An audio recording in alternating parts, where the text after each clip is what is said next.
Hello नमस्कार सगळेजण कसे आहेत मस्त मजेत आणि एकदम आनंदात असाल मी ना माझ्या YouTube चॅनल मी तुमचं सगळ्यांचं मनापासून स्वागत करते। तर सकाळची घाई गडबड आणि मग सकाळी जर थोडासा उशीर झाला उठायला की मग सगळी कामाची सगळी गडबडच होऊन जाते आणि सगळे काम हळूहळू उशिराच होतात। तर नाश्ता करायला आता सगळ्यांचं ब्रश वगैरे झालेला आहे, आता सगळ्यांना भूक लागली आणि नाश्ता कर असं चाललंय। तर चला मला झटपट आज नाश्त्याला काहीतरी बनवते। तर काय बनवते तुम्हाला सांगणारच आहे किंवा ओळखलं सुद्धा असेल, काय हरकत नाही, ओळखलं जरी नसेल तर मी सांगते। पण जर चॅनलवर नवीन असाल तर पूर्ण व्हिडिओ बघा, आवडल्यानंतर लाईक शेअर सबस्क्राईब आणि हाईप करायला सुद्धा बिलकुल विसरू नका। आणि आजचा व्हिडिओ कसा वाटतो ते सुद्धा मला कमेंटमध्ये सांगायला विसरू नका। तर आता मस्तपैकी असा गोड शिरा बनवणार आहे मी। शिरा बनवण्यासाठी मी 2-3 चमचे तूप टाकलं कढईमध्ये आणि रव्याला मस्तपैकी असं लालसर भाजून घेतलेला आहे। नंतर कढईमध्ये थोडंसं तूप टाकलं आणि नंतर मग त्याच्यामध्ये पाणी वतलेलं आहे, पाणी गरम करायचे आणि पाणी गरम झाल्यानंतर आपल्याला त्याच्यामध्ये बाकीचं काय टाकायचं ते टाकू शकतोय आपण। तर इथे थोडीशी मी ग्लासामध्ये विलायची कुटली आणि विलायचीची पावडर संपली होती माझ्याकडली, तर विलायचीची पावडर टाकली, पावडर संपली होती तर विलायची थोडीशी कुटून टाकली, बघितलं बोलताना अशी गडबड होती। तर नंतर साखर टाकलेली आहे थोडीशी आणि आता ह्याच्यामध्ये आपल्याला भाजलेला रवा टाकायचा आहे। एकदम मस्त असा तुपात रवा मी भाजून घेतला होता आणि जाड रव्याचा कधी पण शिरा करते मी, बारीक रव्याचा करत नाही का तर मग एकदम असा ओलसर होतो त्याने। आणि जाड रव्याचा शिरा कसा थोडासा सुट्टा सुट्टा होतो आणि जरी बारक्या रव्याचा जरी करायचा असेल ना तर थोडंसं पाणी कमी टाकलं तर तो सुद्धा सुट्टा होतो, काय हरकत नाही, पण आम्हाला जाड रव्याचा शिरा आवडतो खायला। तर आता भाजून घेतलेला शिरा पाण्यामध्ये टाकायचा आहे आणि गाठी न होता व्यवस्थित हलवून घ्यायचं, जेणेकरून त्यामध्ये गाठी वगैरे झाल्या नाही पाहिजे। तर हलवून घेते आणि नंतर ह्याच्यावरती काजू बदाम जे तुम्हाला काय टाकायचं असेल ते टाकू शकता। मी काजू बदाम टाकणार आहे, मनुके टाकायचे असतील तर ते सुद्धा टाकू शकताय आणि मस्तपैकी आपला शिरा तयार होणार आहे इथं। पण त्याच्या आधी त्यातलं थोडंसं पाणी आटवून घेते, हलवून घेते आणि वाटत होतं की थोड्याशा गाठी वगैरे झाली की काय पाण्यामध्ये, पण झाल्या नव्हत्या। तर हलवून घेतल्यानंतर आता ह्याच्यावरती काजू बदाम टाकते, एकदम मस्त असे बारीक हे करून घेतल्यात, कट करून घेतल्यात आणि ते थोडेसे टाकते आणि नंतर शिरा झाल्यानंतर थोडेसे आणखीन टाकायला ठेवते। आता 2 ते 3 मिनटं कमी गॅसवरती झाकून ठेवते आणि 2-3 मिनिटांनी मस्तपैकी आपला शिरा तयार होतो, एकदम सुटसुटीत। आणि बघूया नंतर आपण विचारू सगळ्यांना कसा झालाय कसा नाही शिरा। तुम्ही सुद्धा असा शिरा करताय का कमेंटमध्ये सांगायला बिलकुल विसरू नका। आणि शिवाय आज मस्तपैकी अशी झणझणीत तुम्हाला मटणाची रेसिपी सांगणार आहे। त्या दिवशी मी मटणाचा व्हिडिओ टाकला होता आणि त्याच्यामध्ये कोणता मसाला टाकला होता तो सांगायचा राहून गेला होता, का तर ती मसाला मी आधी बनवून ठेवला होता आणि त्याची रेसिपी सांगायची राहून गेली होती। तर ती रेसिपीसुद्धा मी आजच्या व्हिडिओमध्ये तुम्हाला सांगणार आहे, तर पूर्ण व्हिडिओ नक्की बघा, ठीक आहे। तर जे उरलेले काजू बदाम होते ते सुद्धा टाकले, व्यवस्थित शिरा हलवून घेतला आणि गॅस बंद करून शिरा सगळ्यांना थोडं थोडं देते आणि विचारते नंतर शिरा कसा झालाय कसा नाही। पण त्याच्या आधी बघूया काय करतात बाकीचे। बघा इंग्लिशमध्ये बोलायचं ना, मराठीमध्ये बोललं की झपाटे अशा आहे, दोघांना काहीतरी गेम खेळायला लागले।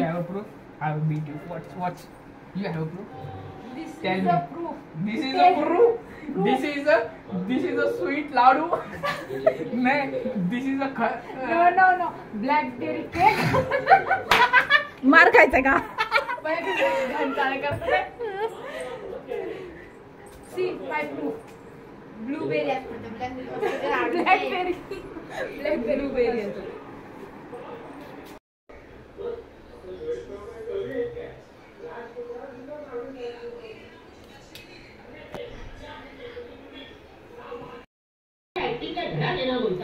बिलकुल साखर नाही शिऱ्यामध्ये, नॉर्मल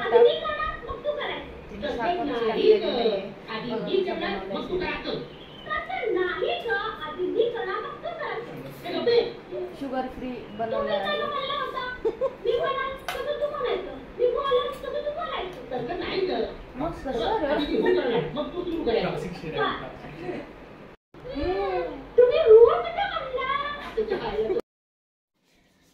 तर सगळ्यांचा नाश्ता करून झाला आणि सचिन गेले तर मटण आणायला, तो पण मी मसाला वगैरे तयार करून ठेवते।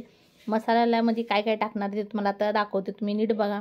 हा मसाला एकदम मस्तपैकी असा आहे आणि मटण एकदम झणझणीत आणि कमी टायमामध्ये एकदम झटपट असं मटण होते, पण खायला इतकं चवीला भारी लागते ना, एकदा केल्याशिवाय तुम्हाला समजणार नाही।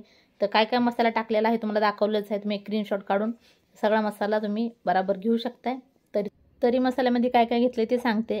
1 चमचाभर मी जिरे घेतलेत, 1 चमचाभर बडीशोप घेतलेले, 1 चमचा धने घेतल्यात आणि 1 चमचाभर खसखस घेतलेले, काळी मिरी घेतली 15 ते 20 म्हणा आणि 5 ते 6 किंवा 7 हिरवी विलायची घेतलेले, जाडी 1 विलायची घेतली, तेजपत्त्याचे पाने घेतले, चक्री फूल घेतले 2, थोडीशी जावित्री घेतलेली आहे, दालचिनीचे तुकडे घेतलेत, लवंग घेतलेले आहे आणि असा सगळा मसाला घेतलेला व्यवस्थित, थोडासा न तेल वगैरे काय टाकता आपल्याला थोडंसं भाजून घ्यायचं 1 मिनटं. खूप जास्त करपवायचा नाही, खसखस काय होती लगेच करपती, त्यासाठी जास्त फास्ट गॅसवर भाजायचं नाही. एकदम थोडासा सुगंध सुटला मसाल्याचा की गॅस बंद करून घ्यायचा आहे. थोडासा फक्त मसाला भाजून घ्यायचा आहे. तर मी भाजून घेते. आणि हा मसाला मी 2 वेळा मटणाला वापरणार आहे. त्या दिवशी मी बनवून ठेवला होता आणि ही व्हिडिओ ना 4-5 दिवसापूर्वीचा असेल. तर मला टाकायचं राहून गेलं होतं आणि व्हिडिओ शूटसुद्धा करता आला नाही, म्हणजे बराच वेळ नव्हता माझ्याकडे. त्यासाठी घाईमध्ये जेवढा व्हिडिओ शूट करता येते तेवढाच केला होता. तर तसा व्हिडिओ आहे. तर म्हटलं चला ही मटणाची रेसिपी तुम्हाला दाखवली होती, पण ह्याचा मसाला मी तुम्हाला दाखवला नव्हता. तर म्हटलं मसालासुद्धा दाखवते. तर मसाला व्यवस्थित भाजलेला आहे, तो साईडला काढून घेतला आहे आणि तो थंड थोडंसं नॉर्मल करून त्याला वाटून घेते. एकदम बारीक पावडर करायची, जितकी बारीक होती तितकी बारीक पावडर करून घ्यायची आपल्याला. इथं मी मोहरीचं तेल कुकरमध्ये टाकून गरम करून घेतलं आहे. सचिन तो पण मटण घेऊन सुद्धा आले होते. मटण व्यवस्थित स्वच्छ साफ करून धुवून ठेवलं साईडला. आणि हा मसाला आपल्याला थंड झाला थोडासा, आता वाटून घ्यायचा आहे. सांगितल्याप्रमाणे की जितका बारीक होईल तितका वाटायचा आहे, पण त्याच्या आधी ह्याच्यामध्ये चवीनुसार थोडंसं मीठ टाकायचं आहे आणि 2 किंवा 3 चमचे ह्याच्यामध्ये लाल चटणी टाकायची.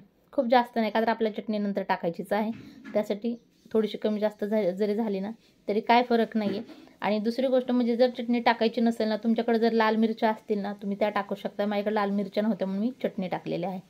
आणि मसाला बघू शकता, बाहेर असा मसाला भेटणार नाही इतका चवदार, आपल्या घरीच असा मसाला बनतो. त्यासाठी घरी बनवून मस्तपैकी असं झटपट आणि एकदम चवदार असं मटण आपणच बनवू शकतो.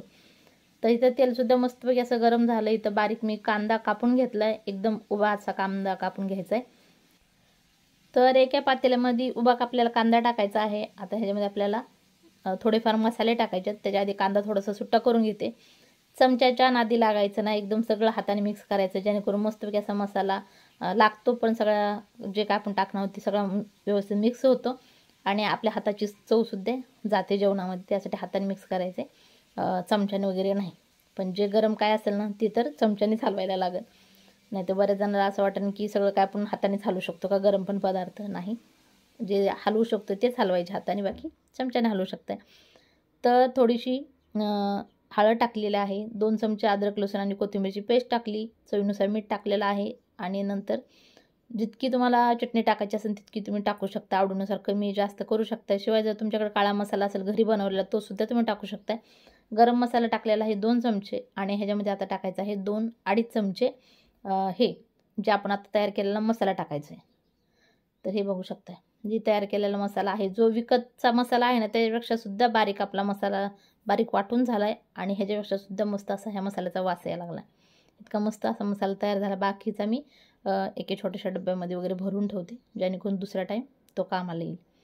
तर आता मसाला वगैरे सगळं टाकून झाल्यानंतर जे गरम करून तेल ठेवलं होतं ना ते टाकायचं आहे. अर्धं टाकायचं, अर्धच्या थोडंसं जरा जास्त टाकायचं, बाकी कुकरमध्ये ठेवायचं आहे. बाकी ह्याच्यात आपलं तर टाकायचं आणि तेल टाकल्यानंतर मस्तपैकी हाताने व्यवस्थित मिक्स करून घ्यायचं. आणि मला कमेंटमध्ये सांगा कुणी कुणी असं मटण बनवलेलं आहे. जर कुणी बनवलं नसेल तर एकदा नक्की ट्राय करा, तुम्हाला सुद्धा नक्कीच आवडेल. एकदम झटपट मटण आहे आणि करायला जितकं सोपं आहे तितकंच खायला सुद्धा तेवढंच भारी आहे. ज्वारीच्या भाकरीसोबत म्हणा, चपातीसोबत म्हणा किंवा भातासोबत खावा. आणि एकदा जर बनवलं ना तुमच्या घरची फेवरेट रेसिपी ही बनणार आहे. एकदम झटपट मटण आणि करायला खूप जास्त वेळ लागत नाही, तामझाम नाही, खूप मसाले वाटायचे नाही, टमाटर वगैरे काही टाकायचं नाही. पाहिजे तर तुम्ही याच्यामध्ये थोडंसं दही वाटीवर टाकू शकता, पण मी टाकणार नाही, तुम्ही टाकू शकताय. दह्याने सुद्धा एकदम मस्त अशी घट्टसर ग्रेव्ही तयार होते. पण मटणामध्ये थोडंसं भाकरीसोबत खायचं म्हणल्यानंतर थोडासा नॉर्मल ह्याच्यामध्ये रस्सा पाहिजे, पण ते रस्सा नंतर कसा बनवणार आहे ते तुम्हाला नंतर दाखवणारच आहे. तर आता हाताने व्यवस्थित सगळं मटण टाकलेलं आहे. 1.5 किलो मटण आहे. टाकल्यानंतर व्यवस्थित हाताने मिक्स करून घेते आणि लगेच आपल्याला जे गरम केलेलं कुकर होतं ना तेल टाकून त्याच्यामध्येच हे मटण टाकायचं आहे. पण त्याच्या आधी व्यवस्थित मिक्स करावं लागेल, जेणेकरून सगळं मसाला मटणाला व्यवस्थित लागेल. बघितलं ना, आता तुम्हाला बऱ्याच जणांना असं वाटत असेल की ह्याला सगळा कांदा दिसतोय, पण ते कांदा शिजल्यानंतर कांदा बिलकुल दिसणार नाही, माहीत पण नाही पडणार की ह्याच्यामध्ये कांदा टाकलेला आहे. तर आधी शिजू द्या, मग मी तुम्हाला दाखवते कसं मटण तयार होते. थोडंसं तेल कुकरमध्ये होतं आधीच, त्याच्यामध्ये आत्ता सगळं मटण टाकायचं आहे. पाणी ह्याच्यामध्ये बिलकुल ओतायचं नाही. पाहिजे तर एक अर्धी वाटी तुम्ही मसाला जी भांड्याला ज्या काय लागतो आपण मिक्स करतो मटण तवा, तो मसाला इसळून तुम्ही ह्याच्यामध्ये थोडंसं पाणी टाकू शकता, अर्धी वाटी, खूप जास्त नाही. आणि नंतर झाकण लावायचं आहे. कुकरला 2-3 शिट्ट्या तुम्हाला जेवढ्या लागतात तुमच्या कुकरच्या हिशोबाने तुम्ही 2-3 शिट्ट्या देऊ शकताय. मी कमी गॅसवरती 1 शिट्टी देणार आहे आणि मस्तपैकी असं मटण तयार होतं शिजून. तर शिजवल्यानंतर तुम्हाला दाखवते झाल्यानंतर की कसं मटण तयार. तर एका साईडला मटण बनतं, एका साईडला मी कुकरमध्ये भात शिजायला ठेवला आणि लगेच भात तयार झाला की लगेच मग भाकरी करायला सुरुवात केली. आता काही जेवण पटापट सगळं होत आलेलं आहे. इथं कुकरची एक शिट्टी झाली आणि बघते बघा हे मटण कसं तयार झालेलं आहे. आणखी जरा थांबा, तुम्हाला व्यवस्थित आणखीन दाखवायचं आहे. तर आता तुम्हाला थोडासा कांदा दिसत असेल, त्याच्यावरती पण हलवू द्या. एकदा हलवलं ना तर कांदा त्यातला सगळा नाहीसा होईल आणि मटण इतकं जबरदस्त बनतं आहे ना. तर तुम्हाला दाखवते. आता वाफेमुळे तुम्हाला व्यवस्थित दिसत नसेल पण तुम्हाला मी दाखवते. आणखीन ह्याच्यामध्ये मी थोडंसं काय करणार आहे, गरम पाणी ओतणार आहे थोडंसा, म्हणजे सगळं मटण दिसायला लय रस्सा खूप जास्त असा नाही आहे. भातावर खाण्यासाठी, भाकरीसोबत खाण्यासाठी थोडासा नॉर्मल रस्सा पाहिजे, तर गरम पाणी ह्याच्यामध्ये ओतणार आहे. पण 2 मिनटं थांबते आणि हे बघा, बघितलं का मस्तपैकी असं तरीदार मटण तयार झालेलं आहे, एकदम चवदार आणि इतका मस्त असं सुगंध सुटला मटणाचा, एकदम भारी झालं आहे आणि व्यवस्थित शिजलेलं सुद्धा आहे. तुम्हाला ओतायचं असेल पाणी तुम्ही ओतू शकता, नाही ओतलं तरी काय हरकत नाही. चपातीसोबत पाणी बिलकुल ओतायची गरज नाही, पण भाकरीसोबत थोडासा रस्सा पाहिजे, त्यासाठी मी थोडंसं ह्याच्यामध्ये गरम पाणी ओतणार आहे, कोथिंबीर टाकणार आहे, कसुरी मेथी टाकणार आहे आणि लगेच मग मटण पूर्णपणे तयार होते. थोडीशी उकळी आल्यानंतर इथं ज्वारीच्या मस्तपैकी गरमागरम अशा भाकरीसुद्धा तयार होत्या. तर काय आता जेवण पूर्णपणे होत आले, पण ह्याला थोडंसं पाणी टाकून थोडीशी उकळी आणते. हे बघा, थंड पाणी बिलकुल ओतायचं नाही, गरमच पाणी ओतायचं आहे, नाही तर मग थंड पाणी ओतलं की कालवणाला चव बिलकुल राहणार नाही. आणि जर तुम्हाला पाणी ओतायचं नसेल तर काय हरकत नाही, पण मी भाकरीमुळे पाणी ओतलेलं आहे थोडंसं मटणाच्या कालवणामध्ये. तर आता भाकरी झालं, कालवून झालं, भूक लागली, आता जेवण करायचं आहे. तर स्नेहाला म्हटलं सगळं हॉलमध्ये जेवण नेऊन ठेव. हे बघा, सकाळपासून काम करून करून दमून गेला माझा जीव. आता जेवण बनवलंय, सगळं हॉलमध्ये नेऊन ठेवलंय आणि ह्यांच्या पाठी लागायला लागले मला, चला जेवण करायला. म्हणून ही दिवसभर मकडूबाई मकडत राहते. पाणीपुरी वाल्याला मम्मी पाणीपुरी हातात घ्यायची आणि असं तडपाव घे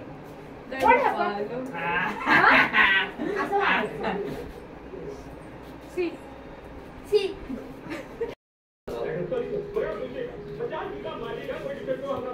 जेवा जेवा चल.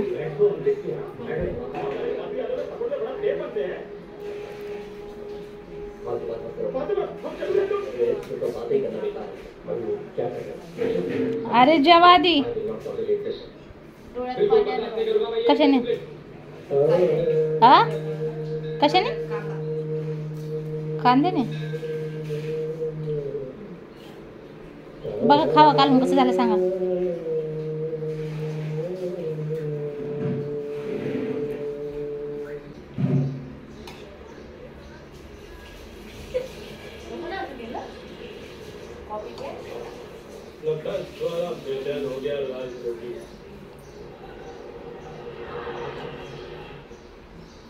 क्या नाम जी के सिंह आए, अपने काय